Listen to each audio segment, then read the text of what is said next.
Hay una forma muy gráfica de entender el término ideología y yo aquí recurro al profesor Juan Ramón Capella de la Universidad Autónoma de Barcelona, cuando él le dice a sus alumnos, ¿qué es un gato?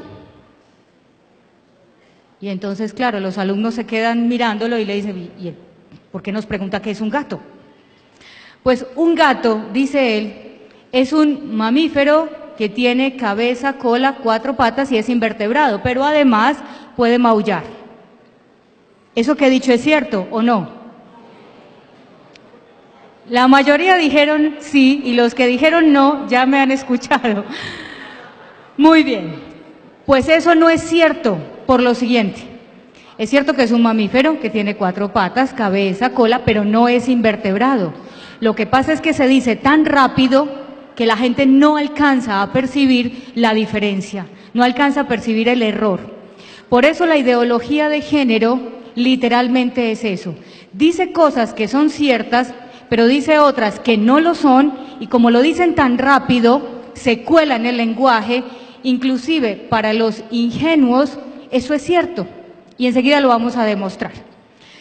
Muy bien, el término que ya empezamos a usarlo cotidianamente, hablamos de género, violencia de género, que de entrada les advierto, la violencia de género no existe, y las mujeres me van a matar, pero no existe, existe violencia contra las mujeres, existe violencia contra los hombres, existe violencia contra los niños, existe violencia doméstica, pero no de género, porque el género es otra cosa, vamos a ir hablando de eso. La palabra género empieza a utilizarse por primera vez en la historia con un médico de la Universidad Johns Hopkins de Baltimore en Estados Unidos. Este médico psiquiatra dice que todos los seres humanos nacemos neutros, es decir, que el género es una construcción que se hace y que no depende de las condiciones biológicas con las cuales cada uno nace, con lo cual él pretende demostrar su teoría. Si el videobim nos da imagen, les voy a mostrar adelante quién es el doctor John Money, por lo menos para que tengan el referente visual. Ahora, lo que ocurre es lo siguiente, él necesitaba un par de hermanos para poder demostrar su teoría. ¿Cuál era su teoría? Que como hombres y mujeres nacemos neutros, pues entonces la sociedad es la que va a marcar si somos hombres o mujeres, y en esa medida entonces si yo crío a un niño como niña sin que él se entere y sin que nadie se lo diga, ese muchachito se va a comportar como niña. Y el niño que yo crío como varón se va a comportar como varón. Con tan mala suerte para un par de criaturas y tan buena suerte para este señor, que aparecieron un par de niños gemelos. Estos niños nacieron en 1965 y debieron ser sometidos a la circuncisión. Los padres autorizaron circuncidarlos porque pensaron que se iba a hacer con el método tradicional. Pero para sorpresa de ellos, vamos avanzando, para sorpresa de ellos, la circuncisión, aquí está el médico de quien les hablaba, el doctor John Money, pero vamos adelante que quiero que vean a los niños. Estos niños no fueron sometidos a la circuncisión por el método tradicional, sino que se utilizó corriente eléctrica. Resulta que uno de los niños, Bruce, resultó quemado. Entonces, obviamente, hizo necrosis y como consecuencia necesitaron amputar genitales. Entonces, los padres, allí está la madre con el par de bebés, habían visto en la televisión al doctor John Money decir que todos nacemos neutros y que depende cómo criemos a unos o a otros, nos vamos a convertir en eso. Entonces, fueron a visitarlos, ellos son de Canadá, fueron hasta Estados Unidos, hablaron con este médico y este señor lo que les dijo es, vamos a hacer una vagina rústica para Bruce, pues para que no tenga problemas en la eliminación, pero vamos a tratarlo como niña. Vamos a cambiar el registro civil de nacimiento y nos vamos a encargar de que absolutamente nadie sepa que Bruce es un niño, ni su hermano ni su familia. Como todos los bebés se parecen cuando nacen, y salvo que uno les quite la ropita, sabe si es un niño o es una niña, pues entonces lo que le dijeron a su familia, abuelos, tíos, era que se habían equivocado, que realmente era una niña, pero que había sido un despiste. A partir de ese momento, Bruce cambia su nombre y se convierte en Brenda y empieza a ser tratado como niña. Entonces crecen el par de hermanos, uno como niño y el otro como niña. Aquí está Brenda, porque realmente la niña, que es un niño genéticamente, empieza a tratar de comportarse como niña sin lograrlo. Odia las Barbies, no le gusta que le pongan vestidos, no le gusta jugar con muñecas, es demasiado brusca realmente y además tiene unas depresiones fuertes porque ella quiere jugar con los juguetes de su hermano y quiere jugar y comportarse como su hermano. Nadie le ha dicho que ella es un niño. Llega a la edad de adolescencia, el médico permanentemente está monitoreando al par de hermanos para confirmar que efectivamente se comporten como varón y hembra. Con tan mala suerte para este médico que no lo logra. Brenda además se rehúsa a comportarse como niña, entonces este hombre, apoyado en la teoría de Kinsey, que más adelante les voy a hablar del doctor Kinsey, que era un zoólogo norteamericano, pues decide hacer que los niños se desnuden y que se observen, inclusive se toquen, y que haya ciertos roces que obviamente son un abuso contra los menores, para que Brenda entienda las diferencias entre hombre y mujer. Ella dice que ser mujer es tener el cabello largo y tener vestido, y él los obliga a mirarse físicamente para demostrarle que hombre y mujer no es tener cabello largo ni tener un vestido. Como consecuencia de esto, la niña se niega a seguir en el tratamiento, ahí que obviamente está siendo hormonada para evitar que aparezcan caracteres masculinos, voz gruesa, vello facial, etcétera. Y entonces, al negarse a volver, su padre decide contarle la verdad. Obviamente es un adolescente, Bruce, allí vuelve a tomar su identidad de Bruce, deja de hormonarse y ya para los años 80 existía la posibilidad quirúrgica de hacer una reconstrucción de miembro viril. A partir de ese momento empieza su rehabilitación, obviamente para ser lo que es, se casa, el matrimonio no prospera, dura 2 años, su hermano Brian nunca se va a perdonar el que él haya sido un niño y su hermano haya tenido que sufrir lo que él hubiera podido sufrir. Como consecuencia de eso, su hermano se suicida y 2 años después lo hace Bruce, que para la época se había llamado David, porque él decía que era una lucha de David contra Goliat. Él era un niño y aquel monstruo se había aprovechado justamente de que él era un niño y de que sus padres estaban angustiados y querían el bien para su hijo. Así que en el 2004 también se suicida. Pero antes de suicidarse los 2 hermanos, y los invito a que ustedes vean el video de ellos en YouTube, antes de suicidarse le cuentan al mundo realmente lo que hizo el doctor John Money y cómo esa palabra género que él puso de moda, distinto del género gramatical, realmente es una aberración. Pero lo grave no es eso. Eso ya es grave, pero hay cosas más graves. La teoría de él se reprodujo por todos lados. Y Colombia no fue la excepción, a nosotros también nos llegó. El año pasado posiblemente vieron ustedes un reportaje de Séptimo Día en donde se hablaba de Alexander Largo, pero no tenemos que irnos hasta Bogotá. En Medellín, lo puedo decir con nombre propio porque existe una sentencia de la Corte Suprema de Justicia de 1995, en donde el doctor Bernardo Ochoa del Hospital San Vicente de Paúl hace exactamente lo mismo con un niño que venía procedente de Santa Fe de Antioquia, en donde lo que se había hecho, los padres decían que había sido un perro que había mordido al niño, pero que por medicina legal se supo que realmente lo que hubo fue un machetazo por venganza de la familia. Para el momento, los expertos aconsejaban eso, era lo que se hacía. No era que los médicos, los nuestros, fueran perversos, ellos no, ellos seguían lo que habían dicho los expertos. Por eso de entrada les digo que para mí es muy preocupante cuando hablan los expertos. A mí me dice que va a hablar un experto y yo tiemblo, porque los expertos han hecho muchas cosas. Los expertos dijeron que los judíos no eran seres humanos, no eran personas, eran seres vivos y por eso se podía experimentar.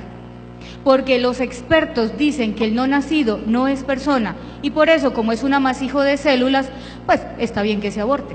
Porque los expertos, que más adelante les voy a mostrar, han dicho que la pedofilia es una orientación afectivo-sexual tan válida como ser homosexual o ser heterosexual. Vamos adelante.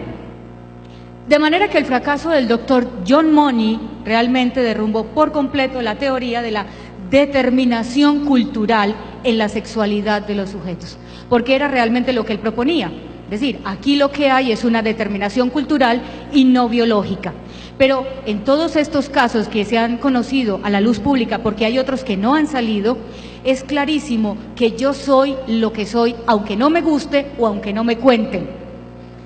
Vamos adelante.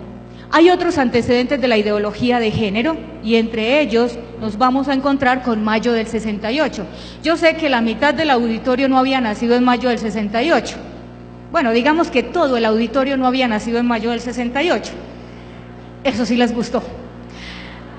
Pero resulta que uno estudió en el colegio Historia. Mayo del 68 fue el movimiento de los estudiantes franceses, a los cuales con posterioridad se unieron los obreros. En mayo del 68, ubiquémonos un poco qué estaba ocurriendo en los años 60. Estábamos con la guerra de Vietnam. Había un movimiento hippie naciente y en mayo del 68 los estudiantes dijeron: está prohibido prohibir. Hagamos el amor y no hagamos la guerra. Vamos entonces a ser libres y como estamos buscando la paz, todo vale para buscar la paz. Entonces allí ya teníamos dos antecedentes, en el año 65 con el doctor Moni y luego viene mayo del 68 a reforzarlo. Pero no se queda allí, tenemos otras personas que son justamente estas dos personas que vemos acá, Wilhelm Reich y Herbert Marcuse, que son los llamados ideólogos de la revolución sexual. Y este par de personajes lo que decían es que el marxismo, ellos se apoyan en la tesis de Marx, de Engels y de Freud. Y lo que dicen es lo siguiente: el marxismo fracasó porque el marxismo lo que buscaba era evitar la lucha de clases entre burgueses y obreros, y esa lucha de clases debía haberse terminado si eliminábamos la propiedad privada y si eliminábamos la religión. Como no lo lograron, entonces siguieron las brechas entre unos y otros. Herbert Marcuse y Wilhelm Reich dicen que van a trasladar esa teoría a la sexualidad. Y entonces dicen que la lucha ya no es lucha de clases, sino lucha de sexos, entre hombres y mujeres. Y que las mujeres hemos sido el sexo oprimido por los varones y que la opresión empieza en el momento del matrimonio monógamo. Si eso no ocurriera, nosotras seríamos iguales a ellos. Y que una manera también de lograr esa igualdad es justamente liberándonos sexualmente. Que las mujeres puedan tener relaciones sexuales con quien quiera, cuando quiera y como quiera, separándola completamente de la procreación. Porque así como los hombres tienen placer, las mujeres también tenemos derecho a ello. Y en consecuencia, cuando estamos en prohibido prohibir, y como venimos hablando de género, pues entonces la liberación sexual es una realidad y sería el paso fundamental para hacernos realmente iguales a los hombres. Vamos adelante. Aparecen también los estructuralistas de Jacques Derrida y Michel Foucault, dos de los grandes representantes franceses de los años 80. Ellos promueven algo que se llama la deconstrucción. Entonces, la deconstrucción de la realidad. Y ellos parten de lo siguiente: no existen los objetos y no existen los sujetos, sino que yo los voy creando a partir del lenguaje. Por lo tanto, estas no son flores, aunque todos vean flores, porque yo puedo decir que son, por ejemplo, calcetines. Luego, la realidad no existe y yo la construyo. Y las sociedades son las que van dando el contenido semántico a las palabras. Y en la medida en que la sociedad cambie, pues también las cosas cambian y el sentido de las palabras. Esta teoría se pasa a la sexualidad y en consecuencia no existen hombres y no existen mujeres. Todo depende de quién los nombre. La realidad no existe, sino que yo me la puedo inventar y la puedo inventar a partir del lenguaje. Vamos adelante. Simone de Beauvoir, amada por muchos y odiado por otros tantos, Simone de Beauvoir fue la amante de Jean-Paul Sartre, el filósofo francés. Simone de Beauvoir es muy famosa con una obra que se llama El segundo sexo. Simone de Beauvoir dice: no naces mujer, te haces mujer. No naces varón, te haces varón. Y además, la mujer casada es una esclava. Vamos adelante. De manera que todo esto lleva finalmente al culmen de lo que se formaría posteriormente como ideología de género, y es el feminismo de género. Feminismo no es sinónimo de ideología, aunque el mismo feminismo en sí tiene algo de ideología. Me explico. El feminismo ha tenido 3 olas grandes, obviamente ha habido unos intermedios.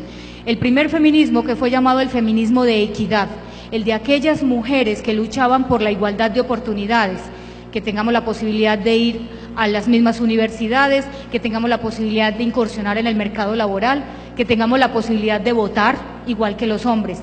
Pero en ningún momento ese feminismo de equidad veía al hombre como enemigo, al contrario, lo que veía era como su compañero y la posibilidad de avanzar juntos.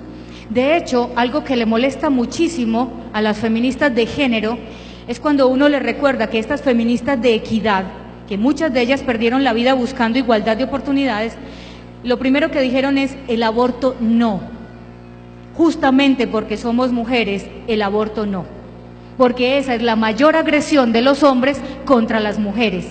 Y además no solamente contra la mujer que está embarazada, sino contra los mismos fetos femeninos, ¿no es cierto? Bueno, entonces la segunda ola es la que se forma a finales de los años 60, principios de los 70, y es el llamado feminismo de género. En el feminismo de género, con los antecedentes que traíamos, entonces lo que se busca realmente es la lucha de las mujeres contra los hombres. Y por eso hoy en día los hombres son los que están siendo realmente discriminados. Más adelante vamos a ver ejemplos. Entonces, como consecuencia de esto, el feminismo de género dice que las anteriores realmente fueron, me perdonan la expresión, bobas, porque se dejaron manipular de los hombres, porque realmente hicieron lo que ellos querían y no lo que ellas decidían. Y la tercera ola del feminismo, que es en la cual estamos algunas, yo me inscribo en la última, es la de la reivindicación. La reivindicación es igualdad de oportunidades, no mirar al hombre como el enemigo, sino como el compañero, el coequipero, pero además la posibilidad de compaginar la maternidad con lo profesional, con la actividad profesional y laboral, no excluirla. La ideología de género, en cambio, lo que busca es alejar a las mujeres de la maternidad y decirles eso es malo, la mujer que se embaraza es bruta y además sigue aumentando los cordones de dominación. Vamos adelante. El término ideología de género o feminismo de género se lo debemos a Christina Hobbs Sommers. Tiene un libro que se llama ¿Quién se robó el feminismo? Y en ese libro ella habla de feminismo de género para diferenciarlo del feminismo de equidad. Entonces, Christina Hobbs Sommers hace la diferencia entre el feminismo de equidad y el feminismo de género. Y ella dice lo siguiente: el objetivo del feminismo de equidad es la igualdad entre el hombre y la mujer, conseguir esas oportunidades laborales, económicas, de todo nivel, político y sociales. Mientras que el feminismo de género lo que busca es desaparecer la propia diferencia de los sexos. Entonces, en el feminismo de género ya no vamos a hablar de hombres y mujeres, sino que hablamos de género. Y el género yo me lo construyo. Vamos adelante. ¿Qué es entonces el género? Y lo vamos a ver de la mano de las autoras de género más representativas. Vamos adelante. Aquí está Judith Butler, una de las mujeres más importantes en este momento en Estados Unidos, al lado de otras, pero Judith Butler y Heidi Harman, que la vamos a conocer más adelante.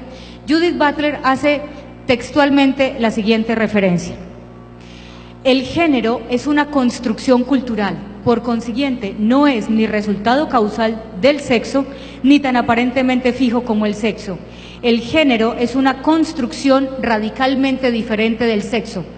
Por eso, mis queridos amigos, y no se sientan ofendidas las mujeres, porque yo no hablo de ellas y ellos, yo hablo de ellos porque el auditorio es múltiple, pues resulta que por eso decir violencia de género y uno imaginarse que son mujeres es mentira, porque los hombres también son víctimas de violencia. Y de hecho, déjenme contarles que desde mi experiencia en el derecho puedo asegurarles que cuando una mujer agrede a un hombre es 3 veces más violenta y más agresiva que un hombre. Pero los hombres no se atreven a denunciar, salvo el caso que tuvimos alguna vez en el consultorio jurídico, que fue un señor que llegó con un planchazo en la cara. Obviamente lo desfiguraron. Y claro, lo conocimos realmente porque la señora parece como si fuera la víctima. Cuando veo al señor y le veo la marca de la plancha en la cara, supe quién era realmente la víctima. Bueno. De manera que hombre y masculino podrían significar tanto un cuerpo de varón como un cuerpo de mujer. Femenino y mujer o femenina, pues significaría tanto una mujer como un hombre. Eso es lo que dice Judith Butler. Vamos adelante. Bella Abzug, que además fue congresista de los Estados Unidos, logró grandes reivindicaciones para las mujeres, pero en cierta etapa de su vida se contagia también de las feministas de género y le apunta también al tema de género. Y ella considera que género ahora se diferencia de la palabra sexo, para expresar la realidad de que la situación y los roles de la mujer y del hombre son construcciones sociales sujetas a cambio. Claro, si yo hablo de roles, el rol es algo que yo puedo cambiar. En una representación de teatro yo hago el rol de buena y luego hago el rol de malo. Por eso yo no puedo decir que María tiene el rol de mujer y que Pedro tiene el rol de varón, porque eso significa que son intercambiables. Luego María querrá tener el rol de Juan y Pedro el rol de María. Vamos adelante. Shulamit Firestone, que además fue muy famosa en los años 70 y además es una gran amiga y gran aliada, gracias, del incesto. Ella promueve el incesto, le parece que está muy bien, que de hecho nosotros somos los que estamos mal, porque el incesto no tiene ningún problema. Pero Shulamit Firestone dice lo siguiente: hay 3 puntos claves en los que tenemos que entrar. Primero, la absoluta revolución sexual de clases, no solamente a través de la eliminación del privilegio masculino, sino eliminando la misma distinción del sexo. Eso sería lo máximo. Segundo, el absoluto control de la reproducción de la mujer. ¿Se les hace familiar aquel eslogan, mi cuerpo es mío y yo decido? Claro, mi cuerpo es mío y yo decido. Sí, pero no. Porque si yo voy, ahora vi que aquí hay médicos y además está Nubia, que además me alegra verte después de tantos años y de tantas luchas juntas, que nos digan nosotros. Si yo voy al médico y le digo, córteme la pierna y me la pone de penacho en la cabeza, porque mi cuerpo es mío, libre desarrollo de la personalidad, gravísimo ese libre desarrollo de la personalidad además, el médico seguramente no lo va a hacer. Entonces, ¿por qué el médico, si no hace eso con mi cuerpo, por qué cuando yo voy y le digo, voy a abortar, el médico dice sí? Si es que ya no es solo mi cuerpo, es que allí hay un tú en ti. Y eso es fácil saberlo. Inclusive antes de que uno se entere que está en embarazo, una prueba de sangre, una prueba de orina y además algo más sofisticado, a lo que los invito a leer, la doctora Natalia López Moratalla, doctora en bioquímica de la Universidad de Navarra. Natalia López Moratalla muestra cómo en el cerebro ya hay una alerta cuando una mujer está embarazada, antes de que ella misma se entere. De manera que es clarísimo, y si todavía quedan dudas, si yo hago una prueba de ADN, ese ADN es completamente distinto al de la mamá y el papá. De manera que es clarísimo que allí hay un otro. Entonces no es cierto que yo sobre mi cuerpo hago todo lo que quiera, no es cierto. Muy bien, la total liberación sexual, porque para ella es muy importante la liberación sexual, de hecho es de la corriente de la revolución sexual que proponían Wilhelm Reich y Herbert Marcuse. Incluye el derecho absoluto del individuo a tener relaciones sexuales con otros individuos, sin importar la edad, es decir, pedofilia, el número de personas, el estado civil o las relaciones familiares, incesto o de género. Vamos adelante. De manera que por lo menos si esta frase se les queda, yo quedo ya contenta. Género no es igual a sexo, son 2 cosas completamente distintas. Hay unos elementos constitutivos de género que plantea el doctor Jorge Escala. Primero, no tiene ninguna relación con el sexo. Ya vimos que las mismas ideólogas de género lo han dicho, género no tiene nada que ver con sexo.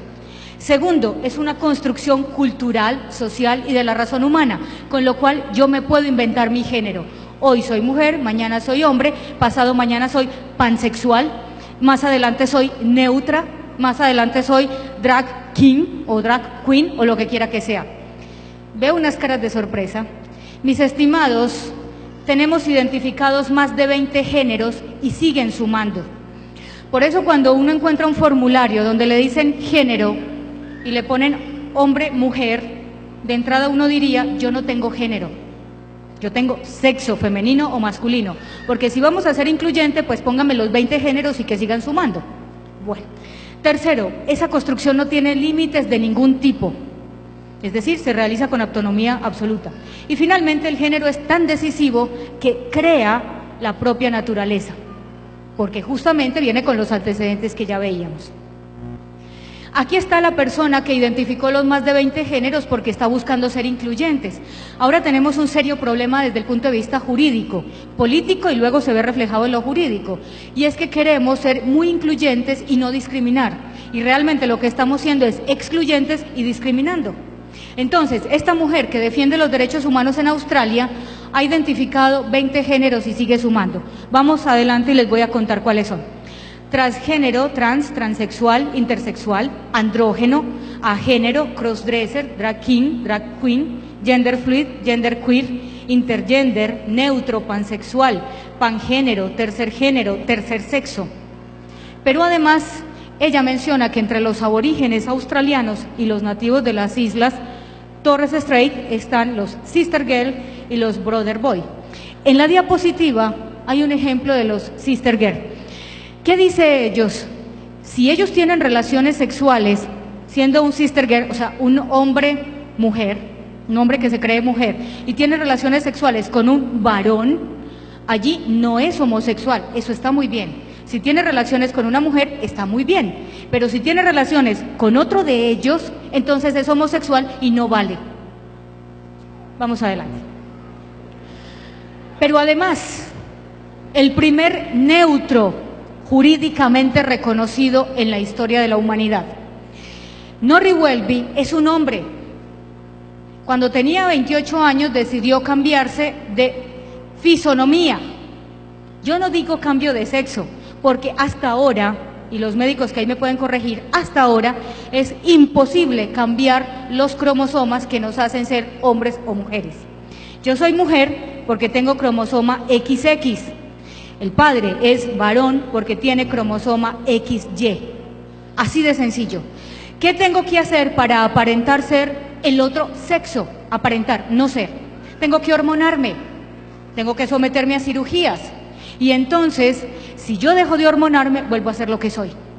Norrie lo que hizo fue someterse a una cirugía en donde se puso silicona y empezó a hormonarse. Los transexuales reciben una inyección de hormonas 2 veces al mes. Obviamente en el caso de los hombres, pues reciben hormona femenina y en el caso de las mujeres reciben hormona masculina, testosterona, 2 veces al mes. Norrie empieza entonces a sentirse mujer, pero resulta que con el tiempo decide que ya no es ni hombre ni es mujer y en el 2010 le hace la solicitud al Estado australiano para que lo reconozca como persona de sexo neutro, es decir, ni hombre ni mujer, y que en su documento de identidad aparezca como sexo neutro o no identificado. Lo grave no es que uno pida, uno puede pedir lo que quiera, lo grave es que se lo concedan, y el Estado australiano dijo que Norrie Welby es un neutro. Dejó de hormonarse y esta es la apariencia que tiene en este momento. Vamos adelante. Kim Petras. Aquí veo la cara de algunos caballeros. Está linda la niña, ¿no? Lo que pasa es que no es una niña, es un niño. Kim Petras es muy famoso por 2 razones. Primero, porque es el transexual más joven de la historia. Y además porque es un excelente cantante. De hecho, es uno de los cantantes que siguen en este momento más los jóvenes europeos. Es de origen alemán, nació como niño, a los 7 años decidió que quería ser niña y entonces empieza a usar prendas de su hermana debajo de las prendas que tiene que llevar al colegio, porque quería ser niña. A los 12 años empieza a hormonarse con autorización de sus padres, porque tenía miedo de que aparecieran caracteres masculinos. El día de su cumpleaños número 16, ni un día más ni un día menos, decide someterse a una cirugía de cambio de fisonomía y entonces se convierte en Kim Petras.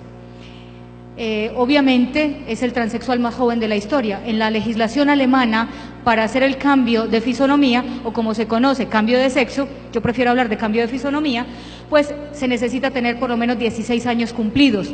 Él dice que finalmente quienes han criticado todo lo que él ha hecho es porque no lo conocen, pero que su familia siempre tuvo claro que era realmente una niña.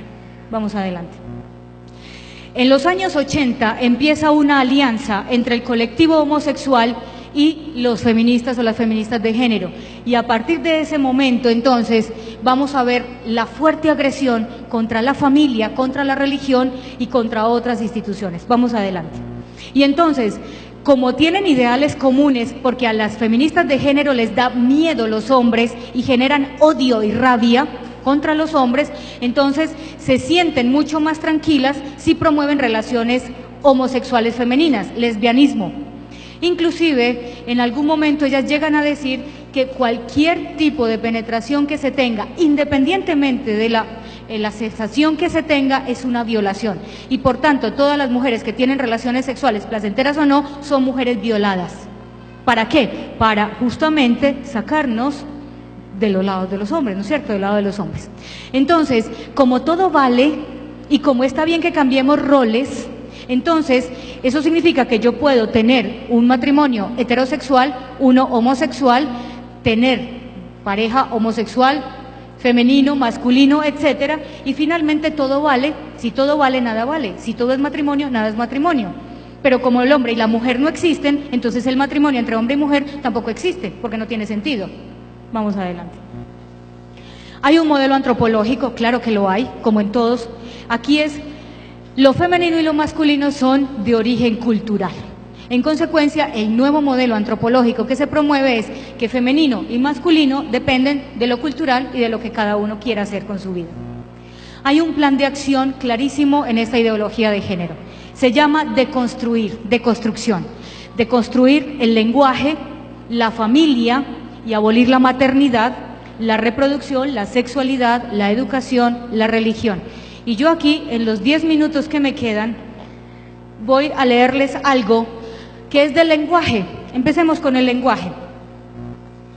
Hay que cambiar el significado de las palabras. Antes uno le preguntaba a los amigos, ¿qué hubo de tu novia? ¿Qué hubo de tu marido? ¿Qué hubo de tu novia? ¿Qué hubo de tu mujer? Ahora pregunta, ¿qué hubo de tu pareja?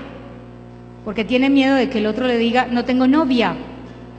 No hace mucho uno de mis colegas, le dije yo, uy, ¿cómo estás de lindo? Te hiciste un bypass y quedaste muy bien. Yo me imagino que las mujeres te están cayendo encima y me dicen, no, yo tengo novio.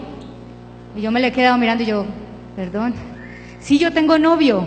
Entonces ya uno no pregunta por su novia o por su novio porque tiene miedo de quedar mal. Les leo esto que es muy corto. La abogada o la abogado, la arquitecta o la arquitecto. ¿Cómo y por qué se debe decir la señora presidente, no presidenta? En español, el plural en masculino implica ambos géneros gramaticales. Así que al dirigirse al público no es necesario ni correcto decir mexicanos y mexicanas, chiquillos y chiquillas, niños y niñas, panameños y panameñas, hermanos y hermanas. Hoy en día, otros ignorantes políticos y comunicadores continúan con el error. Decir ambos géneros es correcto solo cuando el masculino y el femenino son palabras diferentes. Por ejemplo, mujeres y hombres, toros y vacas, damas y caballeros. Ahora viene lo bueno, detallito lingüístico, presidente o presidenta. Aprendamos bien el español de una vez por todas. En español existen los principios activos como derivados verbales, como por ejemplo, el participio activo del verbo atacar es atacante, el de sufrir es sufriente, el de cantar es cantante, el de existir, existente. ¿Cuál es el participio activo del verbo ser? El participio activo del verbo ser es ente, el que es el ente, tiene entidad. Por esta razón, cuando queremos nombrar a la persona que denota capacidad de ejercer la acción que expresa el verbo, se le agrega la terminación ente. Por lo tanto, a la persona que preside se le dice presidente, no presidenta, independientemente de su género. Por lo tanto, se dice capilla ardiente, no ardienta, se dice estudiante, no estudianta, se dice adolescente, no adolescenta, se dice paciente, no pacienta, se dice comerciante, no comercianta. La señora Cristina Fernández de Kirchner, para aquellos que andan atrasados de noticias, es la actual presidente de Argentina. Aquí no solo se hace un mal uso del lenguaje por motivos ideológicos, sino por ignorancia de la gramática de la lengua española. Y ahora en Venezuela, con el socialismo, también el presidente que tienen hace uso de estas barbaridades. Un mal ejemplo sería: la pacienta era una estudianta adolescenta, sufrienta, representanta e integranta independiente de las cantantas, y también atacanta, y la velaron en la capilla ardienta, ahí existenta. Qué mal suena ahora, ¿no? Es siempre bueno aprender de qué y cómo estamos hablando. Caso contrario en Chile, donde lo aplican bien. La señora Bachelet era la presidente. Por eso, cuando hablamos de niños y niñas, para no excluir a nadie, hermanos y hermanas, señoras y señores, miren, el discurso se vuelve tan cansón que uno termina en otro planeta y desconcentrado completamente. Es una invitación un poco a la gramática.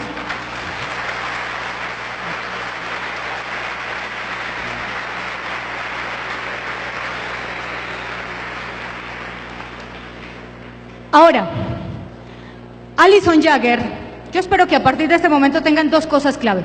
Primero, el género no es sinónimo de sexo. Segundo, vamos a hablar bien el castellano.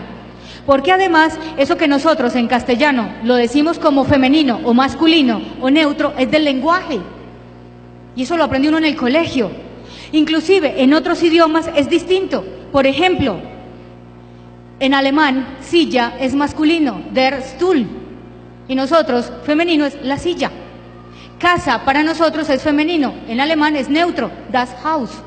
Bueno, y así en cualquier otro idioma que ustedes busquen, no coincide. Entonces allá el género va a ser mucho más distinto si lo metemos al tema de las personas que lo que nosotros tenemos.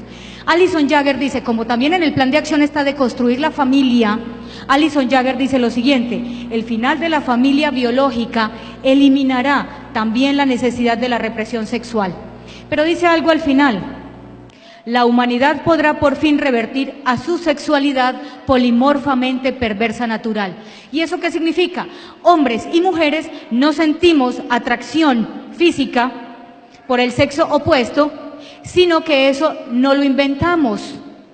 Con lo cual, si volvemos a aquella sexualidad polimorfamente perversa natural, estaríamos todos con todos, todas con todas, y los que quisiéramos con los que quisiéramos, y no seríamos heterosexuales. Vamos adelante. Como hay que deconstruir la familia, las feministas de género dicen lo siguiente: la familia condiciona socialmente a los hijos para que se acepten la familia y el matrimonio y la maternidad como algo natural. Por eso vienen todos los ataques contra la familia. Por eso ahora cuando alguien se va a casar le dice, uy, mis condolencias. Cuando antes uno se iba a casar y decía, bendito sea mi Dios, muchas bendiciones, qué emoción, ahora es mis condolencias. Oye, ¿a vos qué te pasó? ¿Te cansaste de vivir? Bueno.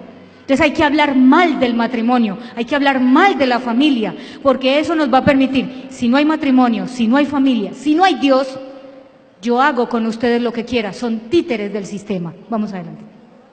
El fin del tabú del incesto y la abolición de la familia tendrá como efectos la liberación sexual. Claro, si yo no tengo un papá y una mamá que me estén guiando, si yo no veo el modelo de familia, todo vale.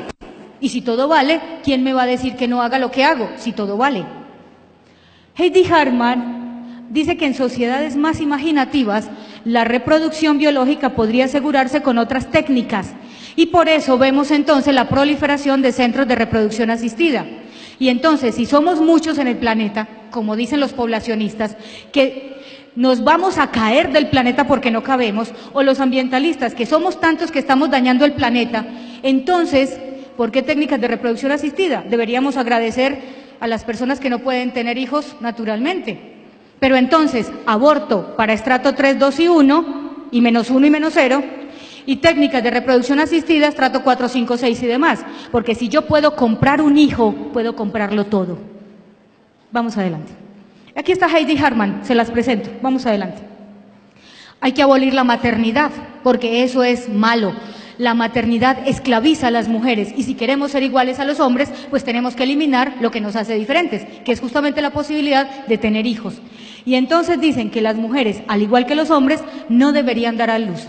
Y algo reciente es que la doctora Anand Mahor, que es de una universidad inglesa, dice lo siguiente: el embarazo y el parto son tan dolorosos, arriesgados y socialmente restrictivos para las mujeres que los fondos públicos con urgencia deben ser dirigidos al desarrollo de úteros artificiales. Esta es la única manera de lograr la verdadera igualdad entre hombres y mujeres. Y así las cargas de la reproducción se reparten. Es cierto que la maternidad es dolorosa. Es cierto, físicamente, para algunas mujeres emocionalmente. Es cierto que cuando una mujer está en embarazo, desafortunadamente, en una cultura de muerte, todo el mundo, en lugar de protegerla, la hostiga. Por eso la invitación de nosotros es justamente a proteger a esas mujeres, porque cuando una mujer se siente respaldada, nunca va a abortar. Sea como sea, haya sido la concepción de esa criatura, nunca va a buscar abortar. Pero entonces, espero que ustedes no lo hayan vivido. En mi época, para conseguir trabajo, me pidieron prueba de embarazo. Me negaron la posibilidad de trabajar en un bufete muy famoso de la ciudad porque era mujer. Y me lo dijeron de frente. Las mujeres se pueden embarazar. Significa, en aquel entonces, 84 días de licencia de maternidad que te tenemos que pagar. Y este bufete se mueve mucho. Necesitamos hombres. Como Dios no se queda con nada de nadie, hoy en día, quien está a cargo del bufete es la hija de aquel que me negó empleo. Y para acabar de ajustar, esa muchachita fue alumna mía, pero yo no sabía que era la hija de él. Y en un aeropuerto nos encontramos y, oh sorpresa, le dije yo, tú eres la hija de él. Doctor, ¿se acuerda de mí? Aquella mujer a la que usted le dijo que no necesitaba mujeres porque se podían embarazar. Me alegro mucho que haya replanteado su posición. Muy bien, vamos adelante.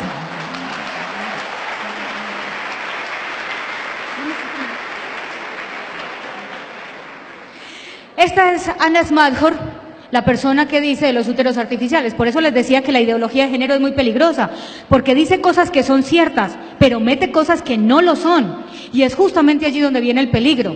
Esta es la mujer que está promoviendo que con dineros públicos se creen úteros artificiales. Si no lo han leído, se los recomiendo para vacaciones. Se llama Un mundo feliz de Aldous Huxley. Un mundo feliz. Y allí se crean estos úteros artificiales, son máquinas que van a tener temperatura del cuerpo, van a tener líquidos y nutrientes. Y en un computador, déjenme decirle que esto ya no es ciencia ficción, ya nacieron los primeros ratones, es decir, mamíferos igual a nosotros, nacieron vivos. Igual que le dicen a uno cuando está en embarazo, sobe la barriguita, ábrele al bebé, póngale música, no sé qué, pues lo van a hacer allí. Claro, imagínense ustedes, ya nacieron ratones, yo no sé qué va a pasar con los humanos. La ciencia ficción no existe. Cuando el ser humano nombra algo, ya lo creó. Vamos adelante.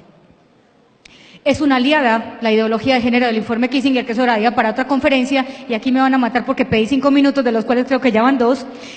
Cambiar los roles de género a fin de reducir la fertilidad.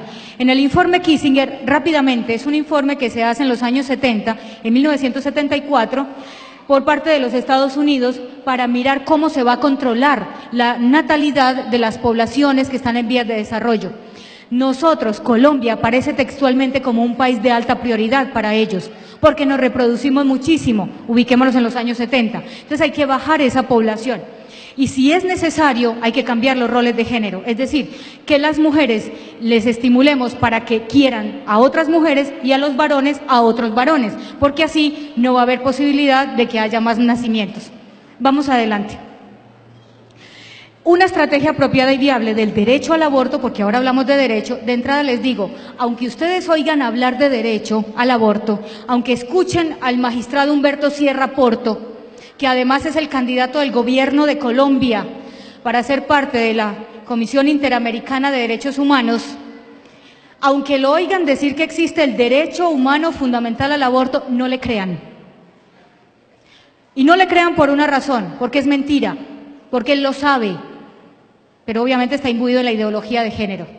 Porque además Estrasburgo ha dicho que el derecho al aborto no existe. El Tribunal de Estrasburgo es el Tribunal Europeo de Derechos Humanos más importante del mundo.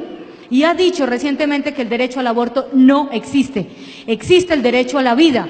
Otra cosa es que las políticas de los distintos estados aumentar la natalidad, y en esa medida es autónomo el Estado de prohibir el aborto, o disminuir la natalidad, y en esa medida promueve el aborto. De hecho, Rusia, que fue el primer país en donde jurídicamente se aprobó el aborto, en este momento está generando políticas restrictivas porque necesitan subir la natalidad. En China, donde solamente se permite tener un hijo, salvo que sean gemelos o que el primer hijo haya sido mujer, Allí, si yo quedo en embarazo y tengo otra niña, necesariamente viene la policía del Estado y me obliga a abortar. Así están las cosas en China. Y en este momento faltan 100 millones de mujeres chinas. O sea, mis queridas, que si en unos 20 años están solteras, allá hay un montón de muchachos chinos. Vamos adelante. Vamos adelante. Please phone.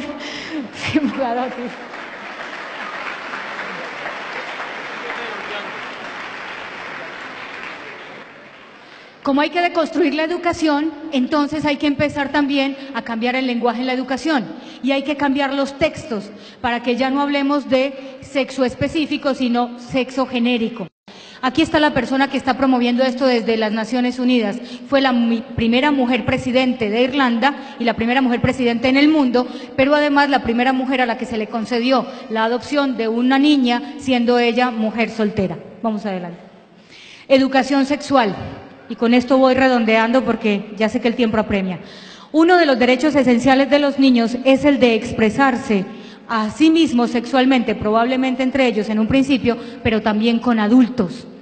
Por eso ahora vemos los famosos programas de educación sexual del gobierno, que realmente son educación para la genitalidad y poco de sexualidad realmente. Pero aquí está el creador de esta idea, Kinsey. Vamos adelante. Kinsey afirma, está comprobado que los contactos humanos con animales de otras especies han sido conocidos desde los albores de la historia y no son infrecuentes en nuestra propia cultura, por lo que hay que considerarlos como naturales. Vamos adelante. Según Kinsey, los niños son sexuales desde el nacimiento y por tanto son capaces de tener relaciones sexuales a cualquier edad y merecedores de ellas como los adultos, y la sociedad debería reflejarlo alterando sus códigos morales. O sea, somos nosotros los que estamos equivocados. Pero además, el año pasado en el Canadá se reunieron los parlamentarios y pidieron la opinión de 2 expertos, este es uno de ellos, luego vamos a ver el otro, para decirles, ellos querían aumentar las penas para los pedófilos y se encontraron con una gran sorpresa. Los expertos han dicho lo siguiente: la pedofilia es una orientación sexual. Este es un profesor de la Escuela de Psicoeducación de la Universidad de Montreal, lo dijo él y lo dijo esta otra persona, con la siguiente expresión: los pedófilos no son simplemente personas que cada tanto cometen un pequeño delito, sino que más bien están aferrándose a lo que es equivalente a una orientación sexual, así como otro individuo puede estar aferrándose a la heterosexualidad o inclusive a la homosexualidad. Y además, el mismo año pasado se reúne una organización que se llama Before You Act, antes de que actúe, y dijo lo siguiente: las personas con atracción por los menores de edad podrían involucrarse en una revisión de la clasificación de la APA, que es la Asociación de Psiquiatría Americana, la que dijo que ser homosexual es una orientación afectivo-sexual. Porque los pedófilos son injustamente estigmatizados y demonizados por la sociedad, y los niños no son inherentemente incapaces de dar su consentimiento para tener sexo con un adulto. Entonces, ¿cuál es el escándalo con la pedofilia? Si eso es una orientación afectivo-sexual tan válida. Miren lo grave de la ideología de género. Hay que deconstruir la religión. Yo sé que aquí en el auditorio hay diáconos, seminaristas, religiosas. Mucho cuidado, sobre todo a las mujeres de comunidades religiosas, porque empieza a metérseles en los conventos el tema de teología de género. Digan no. Teología de género es eso. Es reinterpretar la Biblia, decir que la religión fue creada por hombres para oprimir a las mujeres, que no existe Dios, sino la diosa Padre Madre. Hay que reescribir las escrituras, porque no fueron escritas ni mandadas por Dios, sino escritas por unos cuantos hombres que se hicieron llamar apóstoles de Dios. Y que por tanto, nosotras mujeres reprimidas, así apabulladas, sobre todo mujeres religiosas, que no se les permite ser sacerdotes, que en este caso sería sacerdotisas, en la teología de género hay que liberarnos del yugo masculino. Pero además, ojo, si se encuentran un grupo que se llama Católicas por el Derecho a Decidir, ni son católicas. De hecho, la fundadora es una exmonja, luego divorciada, con un ex jesuita expulsado de la comunidad, que pretendía ser nombrada obispa en la Catedral de San Patricio de Nueva York. Y ellas, con Biblia en mano, le dicen a uno, el aborto estaba permitido desde los tiempos inmemorables, pero son los hombres de la iglesia machistas los que no han sabido interpretar las escrituras y por eso nos obligan a las mujeres a cargar con un embarazo y por eso no quieren que los hombres se casen si son sacerdotes y por eso no quieren que las mujeres se ordenen. Esas son católicas por el derecho a decidir. Vamos adelante, para ir terminando. ¿Cómo se propaga? Con el transbordo ideológico inadvertido. Si yo empiezo a que las niñas se vistan con prendas neutras, igual los niños, a que empecemos a hablar de género, empecemos a hablar de cosas que no son y a que creamos que eso es la realidad y además lo adorno con colores, yo en el inconsciente voy generando el caldo de cultivo para eso. Pero además, las palabras talismán. Si yo digo muerte digna, todo el mundo me va a decir eutanasia. Muerte digna no es eutanasia, es todo lo contrario, es ortotanasia. Es decir, cuidados paliativos, ayudar que no haya dolor, que no haya malestar, pero como nos han dicho que muerte digna es sinónimo de eutanasia, salimos como loros adoctrinados a decir muerte digna, eutanasia. Aborto, ya no lo llamamos aborto, sino IVE, interrupción voluntaria del embarazo. Si yo hago esto, puedo volver a empezar. Si yo aborto, no puedo recuperar esa vida. Entonces llamemos a las cosas por su nombre. Se llama aborto provocado, despenalizado. Se llama eutanasia a la muerte voluntaria de un ser que sufre, distinto a la ortotanasia. ¿Terminamos? Bueno, sigamos adelante porque ya voy terminando, esto ya no, vamos adelante. Lo que quiero es que vean el final, los alcances de esto, promoción de métodos anticonceptivos dentro de los planes de salud sexual y reproductiva, campañas para garantizar a las mujeres el famoso acceso legal al aborto, legal y seguro, sin restricciones, legalización de la esterilización. En Colombia tenemos ley de esterilización, entre comillas, voluntaria, desde el año pasado. Legalización, actividades de capacitación y difusión de perspectiva de género, por eso por todos lados ustedes van a ver el género, inclusive en nuestros colegios católicos se habla de perspectiva de género por todo lado. Vamos adelante. Acciones enfocadas a grupos considerados de riesgos, personas menores de edad, por eso hay que seguir con el proyecto Sol y Luna, para que los padres no intervengan, porque son los jóvenes los que deciden. Imposición del cupo o cuota de género, o sea, las mujeres somos tan brutas que nos tienen que dar un porcentaje para acceder a los cargos públicos. Entonces, si no se nos llena el cupo, traigamos a cualquiera que sea mujer para que llene el cupo. Legalización de la unión de personas del mismo sexo, equiparable al matrimonio, en esas están en Colombia, a punto de lograrlo. Destrucción de la unión matrimonial por medio de la tribalización del vínculo y además con el famoso divorcio express en notaría. En materia educativa, intervenir en los textos escolares, eliminar todas las visiones de hombres y mujeres. Transversalidad, por todos lados hay que hablar de género, perspectiva de género, y el Código de Infancia y Adolescencia habla de perspectiva de género, porque Gina Parodi decía que no se podía hablar de perspectiva de familia, que era la propuesta que le hacíamos. Vamos adelante. De manera que, entendiendo lo sexual como una simple construcción cultural, se abre la puerta para entender como normal la pedofilia, la zoofilia, la necrofilia o cualquier filia que yo quiera. Vamos adelante porque ya quiero terminar. Se vulneran realmente verdaderos derechos a la libertad de los padres a elegir la educación de sus hijos, porque ahora tendrá que ser todo como lo diga el gobierno, a la libertad de religión y de expresión, porque entonces yo no puedo decir lo que pienso porque puedo ser tildado de homófobo, pero además a la objeción de conciencia, sobre todo para el personal sanitario. Y aquí, para terminar, el feminismo de género en carne y hueso.